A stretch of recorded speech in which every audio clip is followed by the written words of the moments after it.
Home maker सुनने में तो बहुत आसान और छोटा-सा लफ्ज़ लगता है, लेकिन इसके पीछे एक हाउसवाइफ़ का बहुत बड़ा हाथ होता है।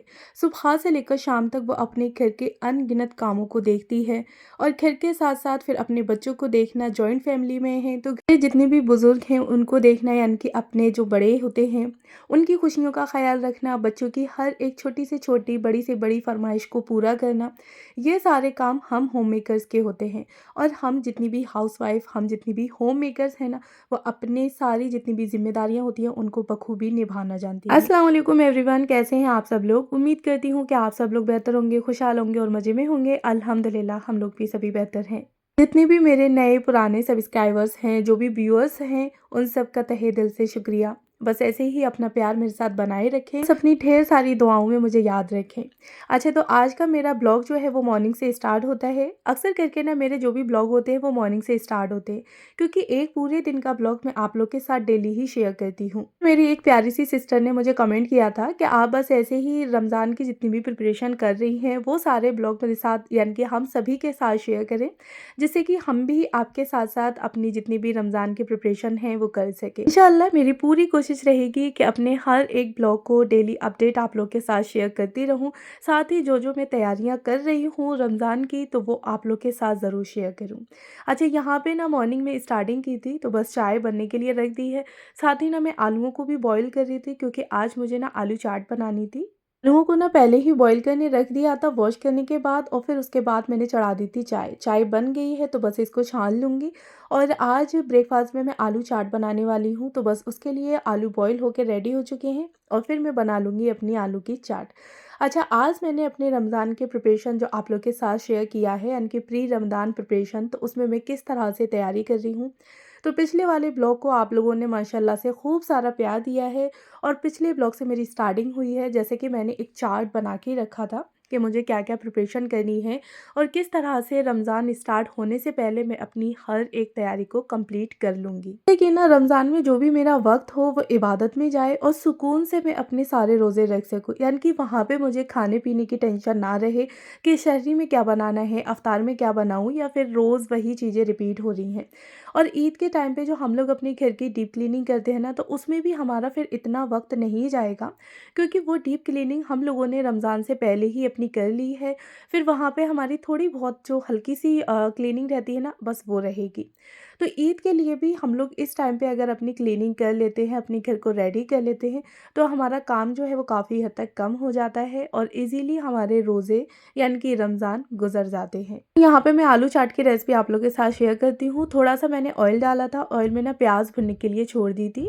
प्याज़ जब अच्छे से भुन गई तो उसके साथ मैंने आलू डाल लिए, और लगभग 3 से 4 मिनट के लिए मैंने आलूओं को ऐसे ही तेल और प्याज़ के साथ अच्छे से फ्राई किया है। तो जब ये अच्छे से फ्राई हो गए उसके बाद अब मैं इसमें ना डाल दूँगी जो भी स्पाइसेस डालने हैं। अच्छा, ज़्यादा कोई मसाले यहाँ पे ऐड नहीं करने हैं। लाल मिर्च जो होती है, लाल मिर्च का पाउडर वो ऐड किया है, नमक ऐड किया है। अच्छा, लाल मिर्च पाउडर की जगह अगर आप लोग कुटी हुई लाल मिर्च ऐड करते हैं ना, तो भी बहुत ज़्यादा अच्छा है, क्योंकि इससे ना देखने में काफ़ी अच्छी लगती है हमारी आलू चाट। बिल्कुल ना अच्छे से चॉप्ड कर लिया था, तो बस इस टाइम पे मैं सारे यानी कि जो नमक मिर्च डाली थी उसको मिक्स कर दूँगी। साथ ही ना फिर थोड़े से हरे धनिया और टमाटर को भी मिक्स कर दिया है। बिल्कुल भी हमें यहाँ पे पकाने की ज़रूरत नहीं पड़ेगी, सिर्फ 2-3 मिनट के लिए हमें लो फ्लेम पे ही इन सारी चीज़ों को अच्छे से मिक्स कर लेना है। फिर आप लोग इसको जो सॉल्ट होती है ना यानी कि मीठी वाली चटनी, उसके साथ सर्व करें। बाद में ना मैंने जो इसकी चाट की प्लेट लगाई थी यानी कि चटनी को डाल के, तो उसका रिकॉर्ड करना मैं बिल्कुल भूल गई। फिर बाद में जब खा लिया हम लोगों ने, तब मुझे याद आया कि मैंने इसका रिकॉर्ड तो किया ही नहीं। अच्छा खैर, तो अब यहाँ पे मैंने अपनी स्टार्टिंग जो की है वो किचन से स्टार्टिंग की है, यानी कि सबसे पहले मैं अपनी किचन की डीप क्लीनिंग कर लूँगी। हम लोग हफ्ते में 1 दिन छोड़ के एक दिन कोई भी एक एरिया को डीप क्लीन करेंगे, तो इजीली हमारा घर जो है वो आराम से क्लीन हो जाएगा। साथ ही फिर हम पे भी इतनी मेहनत नहीं आने वाली कि हम अपने घर को किस तरह से क्लीन करें, या फिर हमें एक बार में ही इतनी सारी मेहनत करनी पड़ रही है। अच्छा, मैंने क्या किया था, यह फर्नीचर को क्लीन करने के लिए गर्म पानी पानी ले लिया था और उसमें ना थोड़ा-सा सर्फ़ डाल लिया था। आप लोग सर्फ़ डाल सकते हैं या फिर लिक्विड जो डिटर्जेंट होता है उसको भी डाल सकते हैं। गर्म पानी से हमारे किचन की जितनी भी ग्रीस होती है ना वो आराम से छूट जाती है, वहाँ आपको बहुत सारे एफ़र्ट्स नहीं लगाने पड़ेंगे। या फिर अगर हल्की-फुल्की सी ग्रीस है तो उसके लिए ना आप लोग पानी में विनेगर और खाना सोडा डाल के भी एक सॉल्यूशन बना सकते हैं। उससे भी आपके किचन की जितनी भी ग्रीस है वो आराम से हट जाएगी, बहुत ज़्यादा एफ़र्ट्स नहीं लगाने पड़ेंगे। मैंने ना किचन का जितना भी फर्नीचर था वो इसी तरह से क्लीन कर लिया था, यानी कि पहले गर्म पानी से जो जगह ज़्यादा ग्रीसी हो रही थी ना उसको गर्म पानी से और सर्फ़ के साथ अच्छे से क्लीन किया एक स्क्रब लेके। जो जगह या जो फर्नीचर हल्का-फुल्का सा ग्रीसी हो रहा था तो उसको मैंने विनेगर और वाटर के सॉल्यूशन से ही क्लीन कर लिया। तो आप भी अपनी किचन की डीप क्लीनिंग इसी तरह से कर सकते हैं और एक इसी तरह से सॉल्यूशन बना के इज़िली आपके किचन का जो भी फर्नीचर है वो क्लीन हो जाएगा। आपको वहाँ पे बहुत सारे एफ़र्ट्स नहीं लगाने पड़ेंगे। साथ ही ना फिर आपको ये भी ध्यान रखना है कि जिस जगह की भी आप लोग क्लीनिंग कर रहे हैं किचन की या बेडरूम की कहीं की भी, तो आप लोग ना स्टार्टिंग टॉप से करें, यानी कि ऊपर से करें और टॉप से ले जाते हुए आप लोग बॉटम तक जा सकते हैं। हम लोग पहले बीच की या फिर नीचे की सरफेस को क्लीन कर देते हैं, उसके बाद फिर जब हम लोग ऊपर का क्लीन करते हैं ना तो फिर से हमें नीचे का एरिया क्लीन करना पड़ेगा, क्योंकि धूल मिट्टी जाले वगैरह आके नीचे गिर जाते हैं। तो मैंने स्टार्टिंग की थी टॉप से, पहले मैंने छत को झाड़ दिया था, उसके बाद फिर मैंने एक टॉवल जो थी माइक्रोफाइबर की उसको अच्छे से उस पे वाइप कर दिया छत पे किचन की। फिर उसके बाद फिर मैंने स्टार्टिंग की थी फर्नीचर वगैरह को क्लीन करने की। फर्नीचर को क्लीन कर दिया, साथ के साथ में जो भी सामान था ना जो मुझे फर्नीचर में रखना था तो उसको भी मैं एक बार चेक करती जा रही थी कि कोई बेकार सामान या एक्स्ट्रा सामान तो नहीं है जो पड़े-पड़े ख़राब हो गया है या फिर मुझे डिस्कार्ड करना है या फिर से मुझे उस डब्बे को या उस बॉक्स को रिफ़िल करना है। तो ये सारी चीज़ें देखती हुई जा रही थी और हाथ के हाथ सारी चीज़ों को मैं ठीक करती जा रही थी। तो ऊपर का फर्नीचर बढ़िया तरीके से क्लीन कर दिया, अंदर से भी बाहर से भी। उसके बाद फिर जो भी मुझे सामान रखना था ना वो मैंने वहाँ पे रख दिया। बीच की स्लिप को भी मैंने इसी तरह से क्लीन कर दिया सारे सामान को उठा के।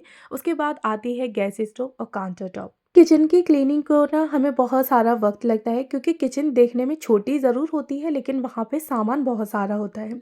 तो मैंने स्टार्टिंग की अपनी किचन से कि मैं अपनी किचन को पहले क्लीन कर दूँगी, उसके बाद ना बाकी घर के एरियाज़ हैं उनको कवर कर लूँगी, जैसे कि फ्रीज़ वगैरह रह गया, फिर डाइनिंग एरिया है, बेडरूम है, बाथरूम है, वॉशिंग मशीन का एरिया है। तो ये सारी चीज़ें आराम से ईज़िली एक एक दिन में ना हम 2 चीज़ों को भी कवर कर सकते हैं। लेकिन किचन एक ऐसा एरिया होता है जहाँ पूरा दिन हमें चाहिए, क्योंकि हमें वहाँ पे बॉक्स वगैरह यानी कि जो भी जार होते हैं उनको भी वॉश करना पड़ रहा है, बास्केट है उनको भी वॉश करके रखना पड़ रहा है, साथ ही फिर जो चीज़ों को रिफ़िल करना है वो भी हमें हाथ के हाथ देखना पड़ता है। तो किचन में हमारा ज़्यादा टाइम स्पेंड होता है, इसलिए मैंने सोचा कि क्यों ना मैं शुरुआत जो है वो अपनी किचन से करूँ, किचन को अच्छे से डीप क्लीन कर दूँ, रमज़ान के लिए रेडी कर दूँ। हल्की-फुल्की सी डेली ही 5-7 मिनट की क्लीनिंग चलती रहेगी, तो फिर वहाँ पे मुझे टेंशन नहीं रहेगी कि मुझे किचन में ढेर सारा वक़्त देना है। थी ना फिर किचन में मुझे कुछ नई चीज़ें भी ऐड करनी थी, थोड़ा-सा उसका सेटअप चेंज करना था, क्योंकि सेम सेटअप ना काफ़ी टाइम हो गया था चलते हुए, तो फिर मुझे बोरियत होने लगी थी काम करने में, फिर इतना मज़ा नहीं आता था। तो सोचा कि चलो इसी बहाने जल्दी से मैं अपनी किचन का सेटअप भी चेंज कर लेती हूँ और किचन की काफ़ी अच्छे से डीप क्लीनिंग भी होने वाली है। वॉल पे मैं जो फर्नीचर लगा के रखती हूँ यानी कि हैंग करा हुआ है, तो उसके जितने भी जार वगैरह थे दालों के, स्पाइसेस के, शुगर कंटेनर, तो ये सारी चीज़ों को उठा के मैंने अच्छे तरीके से उस फर्नीचर को भी क्लीन कर दिया। उसके बाद डब्बों को ऊपर से मैंने वॉश कर दिया था और फिर साथ के साथ मैं लगाती चली गई। अच्छा, बहुत सारा यहाँ पे शूट मैंने नहीं किया था कि अगर हर एक चीज़ में शूट करती ना तो फिर वीडियो मेरी बहुत ज़्यादा लंबी होने वाली थी, तो मैंने फिर कुछ ही चीज़ें यहाँ पे शूट की थी, बाकी की नहीं। खड़े गरम मसाले ना हम लोग अलग से लेके परचेज़ करके रखते हैं, यानी कि अलग से रखते हैं, तो फिर मैंने उनको छोटे-छोटे जार्स में पलट के रख दिया था। ग्लास जार या ग्लास जो कंटेनर्स होते हैं वो मुझे काफ़ी अच्छे लगते हैं, साथ ही ना किचन में एक नीट लुक भी देते हैं और किचन हमारी काफ़ी खूबसूरत भी लगती है। तो खड़े गरम मसाले कुछ मैंने छोटे-छोटे जार्स में पलट दिए थे। साथ ही ना फिर जो भी खुले पैकेट थे तो उनको मैंने अच्छे से फ़ोल्ड करके एक बास्केट में रख दिया। और जो हम लोग डेली सब्ज़ी में मसाले वगैरह डालते हैं ना, जैसे कि सौंफ का पाउडर हो गया या फिर बिरयानी का मसाला है, चिकन का मसाला है, बेसिक सब्ज़ी मसाला है, तो वो मैंने एक प्लास्टिक के बॉक्स में करके सारे जितने भी मेरे पास मसाले थे वो रख दिए। फिर ना हमारे किचन के जो कैबिनेट हैं वो एकदम से नीट एंड क्लीन रहने वाले हैं, साथ ही हमें हर एक चीज़ दिखती भी रहेगी कि हाँ, हमने कौन-सी चीज़ ओपन कर ली है और कौन-सी चीज़ हमारे पास एकदम से पैकेट बंद करा हुआ रखा है। तो ईज़िली वो सारी चीज़ें हमारी यूज़ भी होने वाली हैं। अच्छा, जो नई मैंने ऑयल डिस्पेंसर लिया था तो उसमें मैंने ऑयल डाल दिया है और अब मैं इसको ही यूज़ करने वाली हूँ। मैं काफ़ी टाइम पहले लेकर आई थी किचन के लिए टॉवल का सेट, तो वो आप लोग के साथ मैंने शेयर भी किया था, लेकिन अभी तक मैंने इनको निकाला नहीं था, यानी कि यूज़ नहीं किया था। बट अब मैं इनको रमज़ानों के लिए निकाल के रख रही हूँ। अब हम इनको रमज़ानों के लिए यूज़ करेंगे। तो जो वाइट चेक वाले कपड़े हैं ना, उनको मैं रोटी के कपड़े के लिए यूज़ करूँगी, यानी कि कॉटन का काफ़ी अच्छा कपड़ा है इसका, तो इसको मैं यूज़ करूँगी रोटियों के लिए। जो पर्पल और वाइट के शेड में 3 टॉवल्स हैं ना, तो उनको मैं किचन के लिए लाइनर, यानी कि काउंटर टॉप पे एज़ अ लाइनर यूज़ करने वाली हूँ। तो बस इसी तरह से मैंने तीनों सेट निकाल के रख लिए, यानी कि 3-3 टॉवल के यहाँ पे सेट थे, तो दोनों सेट निकाल के रख लिए हैं। अभी पुराने वाले मैंने डिस्कार्ड नहीं किए हैं, ना मैंने नए वाले भी निकाल के रख लिए, क्योंकि रमज़ानों में नई-नई चीज़ों की जो हम लोग कुकिंग वगैरह करते हैं तो काफ़ी अच्छा लगता है। तो यहाँ पे ये सारी चीज़ें मैंने निकाल के रख ली हैं और किचन में ना आज बहुत सारा बदलाव भी हो गया और देखने में ना किचन एकदम से नीट लग रही थी, बहुत ही ज़्यादा बढ़िया और एकदम से ऑर्गेनाइज़ थी। अच्छा, जब हम कोई चीज़ को साफ़-सुथरा कर देते हैं या फिर उसको अच्छे से डेकोर कर लेते हैं, सजा लेते हैं ना, तो वहाँ पे काम करने में या उस एरिया में बार-बार आने का ना हमारा बड़ा मन करता है।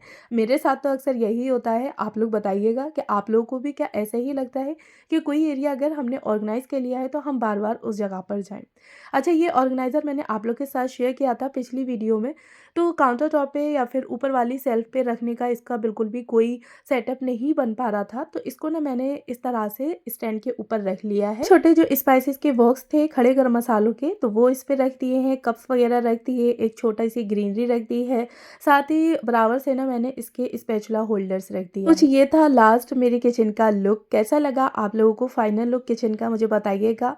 काउंटर टॉप सेम जो था वही है, बस यहाँ पे ना मेरा जो ऑयल डिस्पेंसर था उसको चेंज कर दिया है। थोड़ी सी ग्रीनरी वगैरह और ऐड की, जैसे कि किचन देखने में काफ़ी अच्छी लगे।